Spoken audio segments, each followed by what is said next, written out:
melakukan sosialisasi yaitu tentang visi misi sekolah kita yang baru kepada anak-anak dan kepada bapak ibu guru yang ada di sekolah ini, biar anak-anak paham apa yang menjadi tujuan dari sekolah kita mendidik anak-anak di sini. Sudah, Ibu langsung saja untuk visi sekolah kita itu sudah diperbaharui. Kalau dulu itu unggul dalam bidang akademik dan non akademik, berbasis budi pekerti dan memiliki karakter bangsa. Itu dulu dari tahun 2018, mungkin dari sebelumnya, dan 2018 periode RKS-nya, rancangan kerja sekolah itu sampai tahun 2021. Berikutnya itu sekarang kita perbaharui biar sesuai dengan perkembangan zaman. Nah, itu adapun visi dan misi sekolah kita sekarang, itu visinya adalah terwujudnya generasi pelajar muda sebagai pelajar sepanjang hayat yang berakhlak mulia dan berprestasi dan berwawasan global berdasarkan Pancasila. Itu maksudnya kita mengambil visi ini itu agar semua mengenal bahwa anak-anak itu menjadi pelajar yang berakhlak mulia, itu ya sesuai dengan karakter Pancasila, berprestasi. Ini dituntut adalah selalu berpikir kritis, berwawasan global. Berwawasan global ini berarti anak-anak harus menghargai kebinekaan yang ada di sekolah. Jadi selanjutnya kita bisa berwawasan global di masyarakat. Itu semua berdasarkan nilai-nilai dari Pancasila. Itu dari pasal dari ayat 1 dan sampai 5 itu sudah bisa. Nanti itulah tujuan dari sekolah ini, barangkali untuk 4 tahun ke depan itu bisa diperbaharui kembali. Visi SD Negeri 1 PJ Kangin. Visi SD Negeri 1 PJ Kangin. Terwujudnya generasi pelajar muda. Terwujudnya generasi pelajar muda sebagai pembelajar sepanjang hayat. Sebagai pembelajar sepanjang hayat yang berakhlak mulia. Yang berakhlak mulia, berprestasi, dan berwawasan global berdasarkan Pancasila.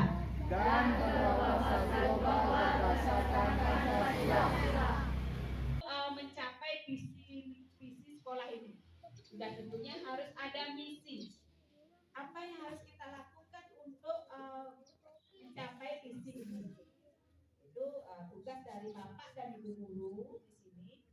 Dan tentunya anak-anak ya yang harus diarahkan itu harus mengikuti semua yang diarahkan oleh bapak ibu guru. Tujuannya adalah untuk mencapai visi kita. Apa yang kita lakukan? Yang pertama itu adalah merancang pembelajaran yang menarik dan menyenangkan, yang mampu memotivasi peserta didik untuk selalu belajar dan menemukan pembelajaran. Ini anak-anak dituntut untuk bisa belajar secara inovasi. Guru-guru menyampaikan pembelajaran yang menyenangkan dan melakukan segala inovasi, menemukan hal-hal yang baru. Ya. Terus yang kedua, membudayakan hidup disiplin, berjiwa sosial, berbudi pekerti yang luhur sesuai dengan nilai-nilai Pancasila. Hidup disiplin itu yang terpenting anak-anak, itu adalah dasar suatu keberhasilan. Keberhasilan kita adalah hidup disiplin. Terus berjiwa sosial kepada teman-teman, itu selalu menyampaikan berbagi dalam segala hal. Kecuali nanti kalau misalnya undangan jangan berbagi ya, berbagi pendapat dalam berdiskusi. Berbudi pekerti yang luhur, jadilah anak yang punya budi pekerti yang luhur. Bagaimana orang budi pekerti yang luhur? Sopan, santun, terutama sekali kepada bapak ibu guru di sekolah, bapak ibu di rumah, ya. Bagaimana berbicara dengan orang tua? Bagaimana kalau ada orang yang datang ke rumah, ke sekolah?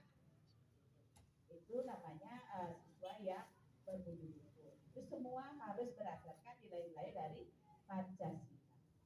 Terus yang ketiga, membangun lingkungan sekolah yang bertoleransi dan berkebinekaan lokal dan mencintai budaya lokal. Itu bertoleransi, tapi anak-anak dalam kebinekaan. Di sini kebetulan juga ada yang beragama lain ya, agama Katolik. Kalau dulu banyak sekali anak-anak ibu lihat ini ada agama Islam, kebetulan sekarang ada agama Katolik. Kita harus bertoleransi dengan teman yang beragama lain. Bagaimana caranya? Menghargai, menghormati. Begitu juga agama yang Katolik ya, agama Katolik itu menghargai pada saat agama Hindu melakukan persembahyaan. Itu namanya kita bertoleransi dalam kebinekaan global. Kebinekaan itu karena kita itu di sekolah itu sudah tentunya ada siswa yang diteruskan, beda agama, beda karakter. Itulah kita harus saling menghargai dan mencintai budaya lokal. Budaya lokal itu apa? Seperti anak-anak sudah melakukan membuat canang, membuat ketupat itu ya, membuat sembunyi dari ini untuk upacara mencaru dan melakukan gini, membudayakan kita untuk menghargai seni. Seni yang kita ambil di sini adalah seni tari.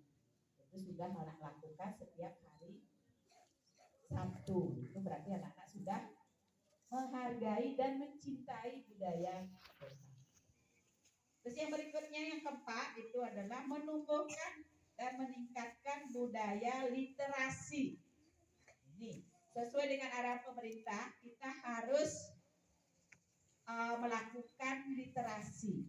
Itu wajib setiap 15 menit sebelum pembelajaran mulai, kita diwajibkan untuk membaca di dalam kelas. Itu wajibkan karena semua ilmu ya kita dapatkan dari membaca itu.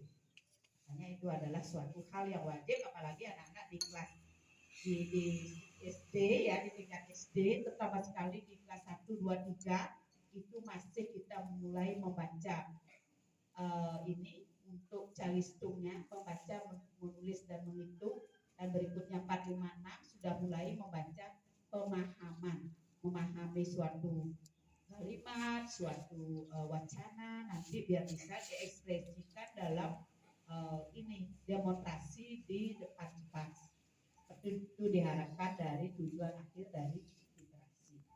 Terus yang berikutnya, yang kelima itu adalah mendorong kegiatan yang bersifat kolaboratif dan interaktif dengan organisasi-organisasi. Nah, di sini diharapkan Bapak Ibu guru ya mendorong siswa-siswanya untuk kegiatan yang berkolaboratif. Apa itu berkolaboratif?